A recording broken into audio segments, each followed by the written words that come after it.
පාසල් අධ්‍යාපනය අවසන් වීමෙන් පසු නිවැරදිව වෘත්තීය පාඨමාලාවක් තෝරගන්නේ කොහොමද කියන කාරණාව කරුණු පහක් යටතේ අද අපි කියලා දෙනවා. ඉතින් රැඳී ඉන්න ද කෝච් YouTube channel එක සමගින් අපි බලමු කොහොමද නිවැරදිව වෘත්තීය පාඨමාලාවක් තෝරගන්නේ කියන කාරණාව ගැන.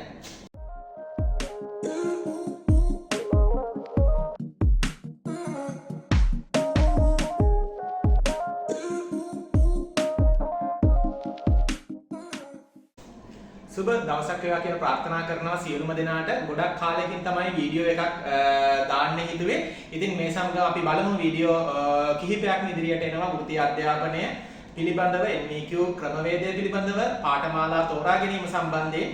ඉතින් අපි ඉදිරියට මේ වීඩියෝස් එක දිගට අපේ YouTube channel එක ඔස්සේ ලබා දීමට කටයුතු කරනවා. ඉතින් අද අපි කතා කරන්න බලාපොරොත්තු වෙන්නේ පාසල් අධ්‍යාපනය හමාර කරාට පස්සේ නැත්නම් පාසල තියෙන ප්‍රධාන අධ්‍යාපන ක්‍රමවේදයෙන් බැහැර වුණාට පස්සේ කොහොමද ඔයා නිවැරදිව Taman කැමති සෙක්ටර් එක ඔස්සේ හරියට පාඨමාලාවක් තෝරගන්නේ කියන කාරණාව. මොකද ගොඩක් අය අද ලොකු ප්‍රශ්නයකට මුහුණ දීලා ඉන්නවා කොහොමද Tamanට ගැළපෙන කෝස් එක Taman කොහොමද තෝරගන්නේ, කොහොමද මේ පාඨමාලාව හොයාගන්නේ. එතකොට මේ පාඨමාලාව පිළිගත්ත පාඨමාලාවක්ද, ඒ වගේම මේ පාඨමාලාව හැදෑරීමෙන් පසුව තමන්ට ඉදිරි අනාගතයේ කුමන ආකාරයේ රැකියාවක නිරත වෙන්න පුළුවන්ද, ඒක දේශීය වශයෙන් මොන වගේ පිළිගැනීමක් තියෙනවද, විදේශීය වශයෙන් මොන වගේ පිළිගැනීමක් තියෙනවද කියන කාරණාව පිළිබඳව ලොකු ගැටලු සහගත තත්ත්වයක අද වන විට ලංකාවේ තරුණ ප්‍රජාව සිටිනවා. ඉතින් ඒ නිසා තමයි මම හිතුවේ මේ වගේ වීඩියෝ එකක් කරන්න. අපි නිවැරදිව වෘත්තීය පාඨමාලාවක් තෝරගන්නකොට කොහොමද තෝරගන්නේ කියන කාරණාව නිවැරදිව අවබෝධයක් ඔයාලට ලබා දීම සඳහා. ඉතින් අපි යමු පළවෙනියටම මොකක්ද මේ කාරණා පහෙන් පළවෙනි කාරණාව කියන කාරණාවට.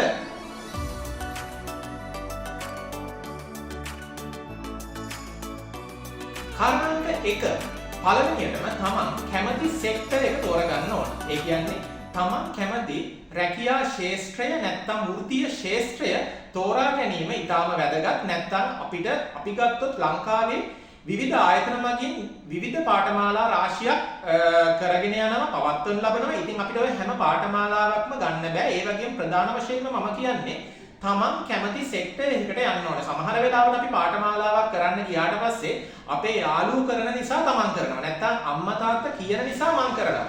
එන්නේ ඒ වගේ හැඟීමෙන් පාඨමාලාවකට ආවොත් තමන්ට ඒ ඔස්සේ ඉදිරියට යනකොට තමන්ට ගැටලු රාශියකට පුද්ගලිකව මුහුණ දෙන්න සිදු වෙනවා. ඒක නිසා විශේෂයෙන්ම බලන්න ඕන තමන් කැමති සෙක්ටර් එක මොකක්ද? පාඨමාලාව නෙමෙයි, පාඨමාලාව අයිති වෙන සෙක්ටර් එක. උදාහරණයක් විදිහට කියන්න පුළුවන් ඇග්‍රිකල්චර් සෙක්ටර් එක ගත්තොත් ඇග්‍රිකල්චර් සෙක්ටර් එක යටතේ විශාල පාඨමාලා ප්‍රමාණයක් පවතිනවා. අපි උදාහරණයක් විදිහට MEQ සෙක්ටර් එක ගත්තොත් ඇග්‍රිකල්චර් සෙක්ටර් එකේ තියෙනවා field assistant agriculture, plant nursery development assistant, මේ වගේම stock management, livestock management වගේ පාඨමාලා. ඉතින් අපි agriculture sector එක යටතේ යන පාඨමාලා තමයි ඒ පාඨමාලා. ඉතින් ඒ වගේ අපි ගත්තොත් automobile sector එක, health care sector එක, construction sector එක, electronic and electrical sector එක, ඒ වගේ sectors ගණනාවක් තියෙනවා. ඉතින් තමන් නිශ්චය හිතන්න ඕන තමන් මොන වගේ sector එකක් ඔස්සේද පාඨමාලාවක් තෝරගන්න ඕන කියලා. එතකොට ඒක තමයි ප්‍රධානම සහ වැදගත්ම කාරණය වෙන්නේ තමන් පාඨමාලාවක් තෝරා ගන්න නැත්නම් වෘත්තීය පාඨමාලාවක් කරන්න හිතනකොටම තමන් හිතිය යුතු පළවෙනි කාරණාව තමයි ඒක. කාරණාන්ත 2 තමයි තමන් අර මම ඉස්සෙල්ලා කිව්වා වගේ ඒ සෙක්ටර් එකේ තමන් කැමති ඒ සෙක්ටර් එකේ සෙක්ටර් එක තෝරගත්තට පස්සේ ඒ සෙක්ටර් එක යටතේ ඒ ශාස්ත්‍රය යටතේ විශාල පාඨමාලා ප්‍රමාණයක් ලංකාව තුළ ක්‍රියාත්මක වෙනවා. විවිධ ආකාරයේ ආයතන තුළ විවිධ ආකාරයේ පාඨමාලා ක්‍රියාත්මක වෙනවා. උදාහරණයක් විදිහට අපි ඔටෝමොබයිල් සෙක්ටර් එක ගත්තොත් ඔටෝමොබයිල් සෙක්ටර් එකේ ඔටෝමොබයිල් මැකැනික්, ඔටෝමොබයිල් එයාර් කන්ඩිෂනින් මැකැනික්, නැත්නම් ඔටෝමොබයිල් පේන්ට්, ඒ වගේ විවිධාකාර වූ පාඨමාලා රාශියක් ඒ සෙක්ටර් එක ඇතුළත ක්‍රියාත්මක වෙනවා. මම ඉස්සෙල්ලා මතක් කරා වගේ කෘෂිකර්ම ශාස්ත්‍රය නැත්නම් ඇග්‍රිකල්චර් සෙක්ටර් එක ගත්තොත් plant nursery development assistant, field assistant agriculture, livestock assistant වගේ විශාල පාඨමාලා ප්‍රමාණයක් සෙක්ටර් එක ඇතුලේ ක්‍රියාත්මක වෙනවා. ඉතින් මේ වෙලාවේදී ඔයා කරන්න ඕනේ ඊළඟ දෙවෙනි පියවර වශයෙන් තමන් සෙක්ටර් එකක් තෝරගත්තට පස්සේ තමන් ඒ සෙක්ටර් එක ඇතුලේ තියෙන මොනවද පාඨමාලා කියලා තෝරගන්න ඕන, බලන්න ඕන, සොයා බලන්න ඕන. ඉතින් ඒකට ඔයාට උදව් ගන්න පුළුවන් අන්තර්ජාලයෙන් උදව් ගන්න පුළුවන් නැත්නම් රජයේ තියෙන ප්‍රධාන වෘත්තීය පුහුණු ආයතන තියෙනවා පුද්ගලික වෘත්තීය පුහුණු ආයතන තියෙනවා එතකොට ඉන්ටර්නෙට් එක හරහා එයාලගේ වෙබ්සයිට් හරහා ඔයාලට දැනීමක් ගන්න පුළුවන් මෙන්න මේ සෙක්ටර් එකේ මොනවද තියෙන කෝසස් මෙන්න මේ සෙක්ටර් එකේ මොනවද තියෙන කෝසස් ඉතින් ඒ ඔස්සේ අපි හිතමු උදාහරණයක් විදියට කෙනෙක් කැමති ඔටෝමොබයිල් සෙක්ටර් එකට ඒතර ඔටෝමොබයිල් සෙක්ටර් එක කිව්ව ගමන් ඔළුවට යන්නේ වාහන පිළිබඳව තමයි තියෙන්නේ පාඨමාලාවේ සම්පූර්ණ විවිධ පාඨමාලා වාහන සම්බන්ධව තියෙන්නේ. එතකොට වාහන සම්බන්ධව ගත්තොත් ඔටෝමොබයිල් මෙකැනික් තියෙනවා. ඒ වගේම ඔටෝමොබයිල් එයාර් කන්ඩිෂනින් මෙකැනික් තියෙනවා. ඔටෝමොබයිල් පේන්ටර්, ටින්කර් වගේ විවිධාකාර වූ පාඨමාලා තියෙනවා. එතකොට තමන් දැනගන්න ඕන ඔටෝමොබයිල් සෙක්ටර් එකේ මම වැඩිපුරම කැමති මොන පැත්තටද? එතකොට ඒ පාඨමාලාව හෝ පාඨමාලා කිහිපය තමයි ඊට පස්සේ තෝරගන්න ඕනේ. මේ වගේම තමයි අනිත් පැත්තට අපි ගත්තොත් වෙන සෙක්ටර් එකක් අපි ගත්තොත් හෙල්ත් කෙයාර් සෙක්ටර් එක. හෙල්ත් කෙයාර් සෙක්ටර් එකේ තියෙන විවිධ උපාඨමාලා. කෙයාගිවර් කියව ගමන් කෙයාගිවර් ආකාර කිහිපයක් තියෙනවා. එල්ඩර් කෙයාර් තියෙනවා, ජෙනරල් කෙයාගිවර් තියෙනවා. එතකොට චයිල්ඩ් කෙයාර් තියෙනවා. ඊට අමතරව MLT ඇසිස්ටන්ට්, ලැබ් ඇසිස්ටන්ට් තියෙනවා. ඒ වගේම නර්ස් ඇසිස්ටන්ට් ඒ වගේ විවිධාකාර වූ පාඨමාලාවන් තියෙනවා එක සෙක්ටර් එකක් නැත්නම් එක ක්ෂේත්‍රයක් ඇතුළත. ඉතින් අපි දැනගන්න ඕන ආයතනයකට ගිහිල්ලා නැත්නම් ඒ අදාළ වෙබ් අඩවි පරිශීලනය කරලා ඒ සෙක්ටර් එක ඇතුලේ තියෙන විවිධාකාර වූ පාඨමාලා මොනවද? ඒ පාඨමාලා වලින් තමන් ඊටාම කැමති පාඨමාලාව හෝ පාඨමාලා කිහිපයක් අපි සිලෙක්ට් කරගන්න පුළුවන් අපේ අභිරුචියට අනුව. ඊට පස්සේ අපි යමු තුන්වෙනි කාරණාවට.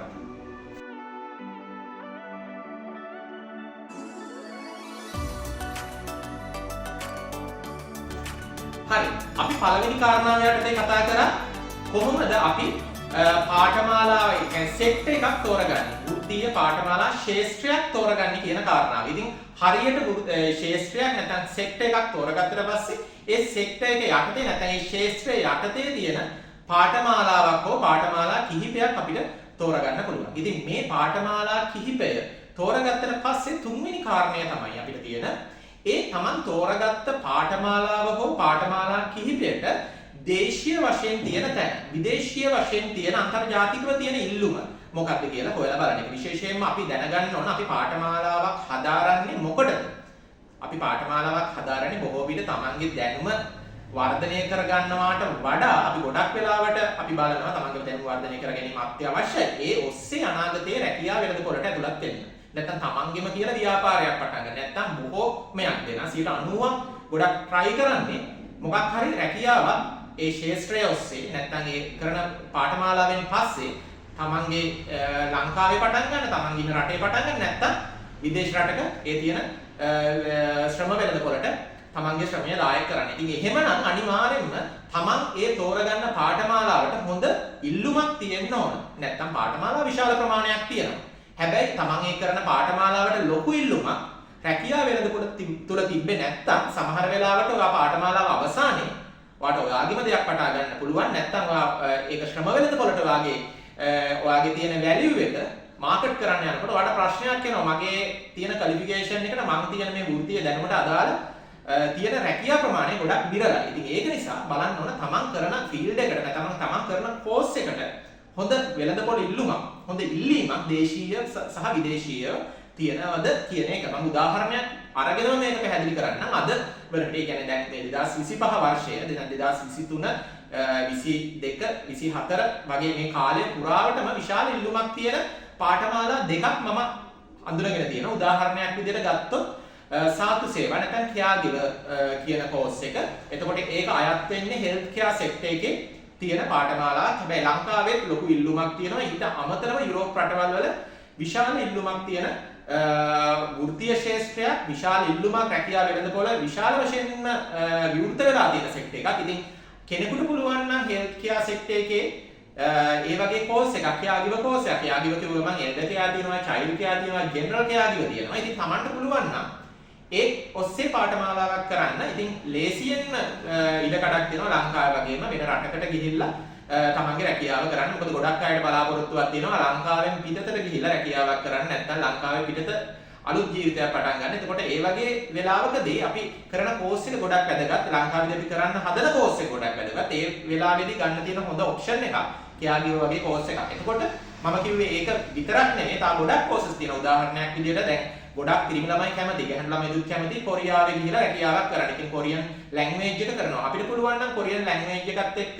වෙල්ඩින් වගේ කෝස් එකක් කරගන්න, MEQ එකක් කරගන්න. ඉතින් ඒක ගොඩාක් වැදගත් වෙනවා තමන් මේ රටට ගිහිල්ලා රැකියාවක් ආරම්භ කරනකොට. මොකද තමන්ට යම්කිසි විශේෂ ක්ෂේත්‍රයක් පිළිබඳව ඉතා හොඳ දැනීමක් ඒ ඔස්සේ ඔයාට ලබා ගන්න පුළුවන්. ඒක ඔයාට ඒ යන රටේදී ඔයාට ලොකු වැදගත්කමක් විදියට අරගෙන වැඩ කරන්න පුළුවන්.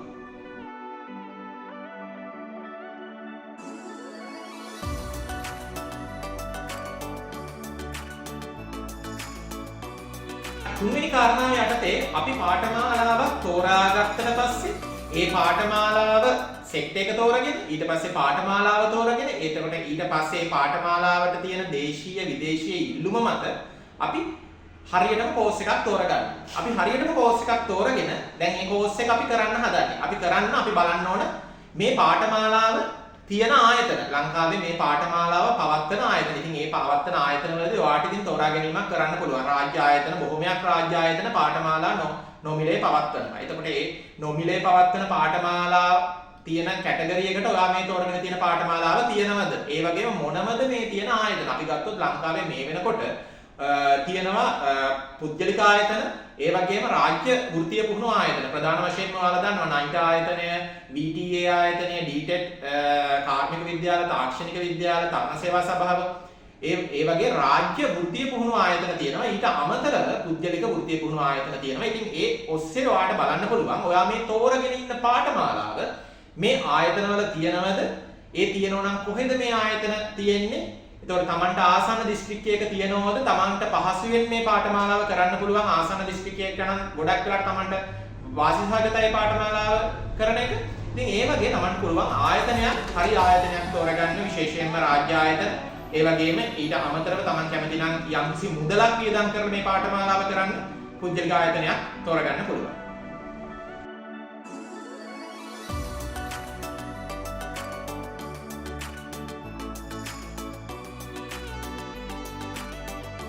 හරි, අපි දැන් ඇවිල්ලා ඉන්නේ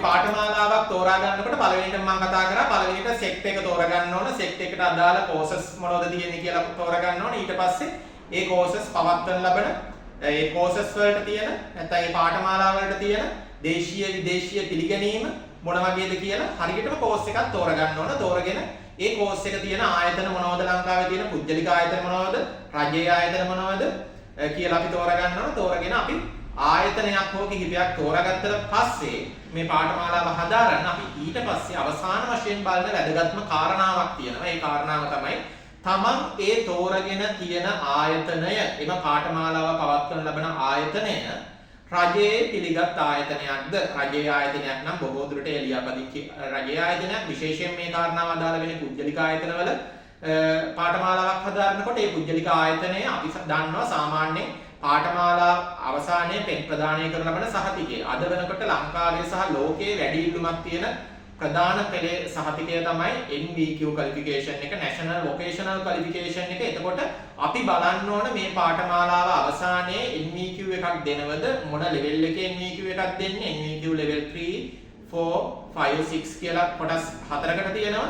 එතකොට මොන වගේ පාඨමාලාවක්ද, මොන වගේ NVQ level එකක්ද දෙන්නේ? අද වෙන විට NVQ දෙනවයි කියලා ඒ මුවාවෙන් යන විවිධ වංචාසහගත ආයතන තියෙනවා. එතකොට Taman දැනගන්න ඕන කොහොමද මේ ආයතනය හරියටම NVQ ප්‍රදානය කරන ආයතනයක්ද කියලා බලන්න. ඉතින් ඒක ඔයාලට පහසුවෙන්ම හොයාගන්න පුළුවන් තෘතීක අධ්‍යාපන කොමිෂන් සභාවේ මේ පාඨමාලාවක් NVQ පාඨමාලාවක් යම්කිසි ආයතනයක්, රජයේ වේවා පුද්ගලික ආයතනයක් වේවා NVQ පාඨමාලාවක් ශිෂ්‍යයන්ට ලබා දෙනවා නම් අනිවාර්යයෙන්ම මේ පාඨමාලාව තෘතීක අධ්‍යාපන කොමිෂන් සභාවේ අපි කෙටියෙන් හඳුන්වනවා TVEC කියලා. TVEC ආයතනයේ accredited course එකක් වෙන්න ඕන. ඒ ආයතනය accredited ලියාපදිංචි ආයතනයක් වෙන්න ඕන. ලියා පාඨමාලාව වගේම එම ආයතනයක් TVEC එකේ තෘතීක අධ්‍යාපන කොමිෂන් සභාවේ ලියාපදිංචි වෙලා තිබ්බොත් තමයි ඒ ආයතනට පුළුවන්කමක් ලැබෙන්නේ NVQ සහතිකයක් පාඨමාලාව අවසානයේ නිකුත් කරන්න. ඉතින් ඒක ඔයාලට කොහොමද? ගොඩක් අයට එන ප්‍රශ්නයක්. කොහොමද අපි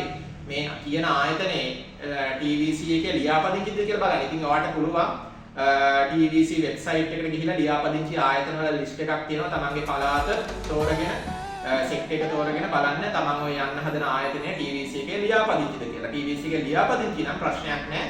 පාඨමාලාව. හැබැයි තව එක් කාරණාවක් තියෙනවා අපි බලන්න ඕන මේ පාඨමාලාව ලියාපදිංචියේ ූපමණින් මේ පාඨමාලාව අවසානයේ එන සහතිකයේ NEQ සහතිකයක්ද? සමහර විට ආයතනය ලියාපදිංචි ආයතනයක් වෙන්න පුළුවන්. හැබැයි ලබා දෙන්නේ NEQ සහතිකයක් නොවෙන්න පුළුවන්. මොකද සමහර වෙලාවට පාඨමාලාවේ ඇක්‍රඩේෂන් එක එක්ස්පයර් වෙලා තියෙන්න පුළුවන්. ඉතින් ඒ වගේ ප්‍රශ්න තියෙනවා. එතකොට බලන්න අපි ඒ ආයතනය ලබා දෙන්නේ NEQ සහතිකයක්ද නැත්නම් ආයතනික සහතිකයක්ද කියලා. එතකොට ඒක ගොඩක් වැදගත්. ඔයාට නැත්නම් පාඨමාලාව අවසන් වුණාට පස්සේ ඔක හොයන්න හිටියොත් ඔක්කොම වෙලා ඉවරයි. මොකද අපේ කාලය ගොඩක් වැදගත්. මොකද කාලය ගත වුණාට පස්සේ අපි කරලා තියෙන NEQ එකක් නෙමෙයි කියලා තමයි ගොඩක් අය සමහර වෙලාවට පාඨමාලාව හැදෑරීමෙන් සමහර වෙලාවට ළමයි ඔය වගේ ප්‍රශ්න වලට මුහුණ දෙනවා. ඉතින් අපේ ගාවට එනවා කතා කරන්න. එතකොට ඒක නිසා පාඨමාලාව පටන් ගන්න කලින්ම ඔය කාරණා ටික හොයාගෙන හිටියොත් ඒ වගේ තමන් අමාරුවක වැටෙන්න යනවා නම් ඒකෙන් ගොඩ එන්න පුළුවන්. ඒ වගේම තමයි පාඨමාලාව NEQ පාඨමාලාව ඒ ආයතනය ලියාපදිංචි ආයතනයක්. ලබා දෙන්නේ NEQ.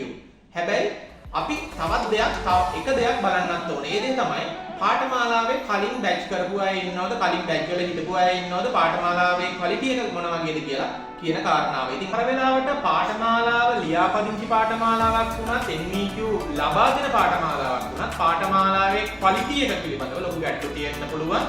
සමහර වෙලාවට ඒක Tamanට අවශ්‍ය කරන ස්කිල් එක නොලෙජ් එක ඒ පාඨමාලාවෙන් නොලැබෙනවා වෙන්න පුළුවන්. මොකද සමහර වෙලාවට ආයතනවල ප්‍රශ්න තියෙන්න පුළුවන්. එතකොට Taman දැනගන්න ඕන ඇයි Taman මේ ආයතනය තෝරගන්නේ? ඇයි Taman මේ පාඨමාලාව හදාගන්නේ? එතකොට මේ පාඨමාලාව හදාරන පාඨමාලා අපි ගත්තොත් අපි එක සෙට් එකක් ගමු. හෙල්ත් කෙයාර් සෙට් එක තියෙනවා. හෙල්ත් කෙයාර් සෙට් එකේ තියෙනවා කෙයාගිවර් කියන පාඨමාලාව. කෙයාගිවර් කියන පාඨමාලාවට ලොකු ඉල්ලුමක් තියෙනවා දේශීය විදේශීය වශයෙන්. හැබැයි මේ ඉල්ලුම තියෙන නිසා Taman මේ පාඨමාලාව තෝරගන්නවා. හැබැයි මේ පාඨමාලාව කරන්න රජයේ ආයතන තියෙනවා, පුද්ගලික ආයතන තියෙනවා. සමහර වෙලාවට අපි යන ආයතනය අපිට ආයතන දෙකක් තුනක් අපේ ඔළුවේ තියෙනවා. මේ ආයතන දෙක තුනෙන් එකක තමයි මම පාඨමාලාව කරන්නේ කියලා. හැබැයි අපි අන්න ඒ වගේ වෙලාවකදී අපි බලන්න ඕනේ මේ ආයතන ඇක්‍රඩේටඩ් ආයතනද TVC වල ඔව් ලියාපදිංචි කෝස් එක ඇක්‍රඩේටඩ්ද ඔව් කෝස් එකත් ලියාපදිංචි වෙලා තියෙන්නේ.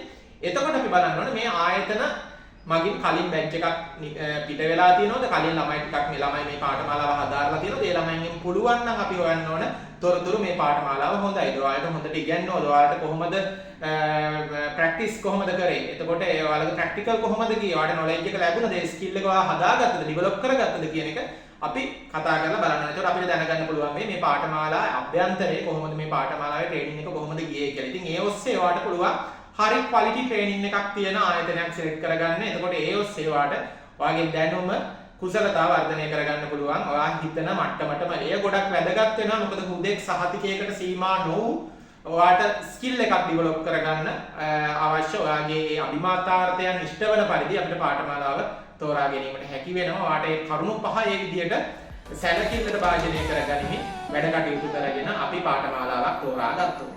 ඉතින් ඔන්න ඔය කාරණා පහ තමයි ඔයා සැලකිලිමත් වෙන්න ඕන වෘත්තීය පාඨමාලාවක් තෝරගන්නකොට. ඉතින් ඒකෙදි ඔයා පාසල් හැරගිය කෙනෙක් නම් ලොකු වැදගත්කමක් තියෙනවා. මොකද ඔයාගේ ජීවිතේ ඔයා පටන් ගත්ත විතරයි. ඒතකොට ජීවිතේ Taman තෝරගන්න පාඨමාලාව අම්මා තාත්තා කිව්වට පාඨමාලා තෝරාගෙන හරියන්නේ නැහැ. යාළුවෝ කරන නිසා පාඨමාලා තෝරගෙන හරියන්නේ නැහැ.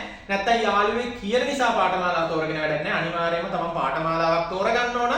ඒ පාඨමාලාව අනිවාර්යයෙන්ම තමන්ගේ ජීවිතයට ගොඩක් වැදගත් වෙන පාඨමාලාවක් වෙන්න ඕන. තමන්ගේ ජීවිතේ තමන්ගේ තියෙන පුජ්‍යලික අභිමතාර්ථයන් බලාපොරොත්තු සාක්ෂාත් කරගන්න, ඒ බලාපොරොත්තු වලට ගමන් කරන්න පුළුවන් වෙන පාඨමාලාවක් වෙන්න ඕනේ. ඉතින් ඒකට තමයි මම මේ ඔබට සහයෝගය වෙන්නේ. ඉතින් අද වීඩියෝ එක මෙතනින් අවසන් කරන්න තමයි මම හිතුවේ. ඉතින් නැවතත් වීඩියෝ එකකින් අලුත් කාරණාවක් පිළිබඳව සාකච්ඡා කරමු. ඉතින් ස්තුතියි සියලු දෙනාට රැඳී සිටියට. ඒ වගේම ඔයාලාට මේ වීඩියෝ එක තවත් කෙනෙකුට බලන්න ඔයාලගේ සෝෂල් මීඩියා වල Facebook වල ෂෙයා කරන්න පුළුවන්, නැත්නම් ලයික් කරන්න පුළුවන්. ඒ වගේම මම මේ කියන කරුණු කාරණා වලට අමතරව තවත් අපි සැලකිලිමත් විය යුතු කරුණු මොනවා හරි තියෙනවා නම් ඔයාලට කමෙන්ට් සෙක්ෂන් එකේ සටහන් කරන්න පුළුවන්. ඒ වගේම ඔයාලට මේ වීඩියෝ එක ගැන මොකද හිතෙන්නේ කියන කාරණාවක් කමෙන්ට් සෙක්ෂන් එකේ සඳහන් කරන්න පුළුවන්. ඒ වගේම අපගේ channel එක subscribe කරන්න කියලා ඉල්ලනවා. ඒ වගේම bell icon එක click කරන්න. එතකොට ඔයාලට අපි වීඩියෝ එකක් දාපු සැනින් ඔබට ඒ වීඩියෝ එක ගැන alert එකක් ඔයාලා ගාවට එනවා. ඉතින් එහෙනම් අද දවසේ වීඩියෝ එක අවසන් කරනවා. සියලු දෙනාට සුබ දවසක්. නැවතත් අලුත් වීඩියෝ එකක් ඔස්සේ හමු වීමේ බලාපොරොත්තු වෙමි. සියලු දෙනාට සුබ දවසක්.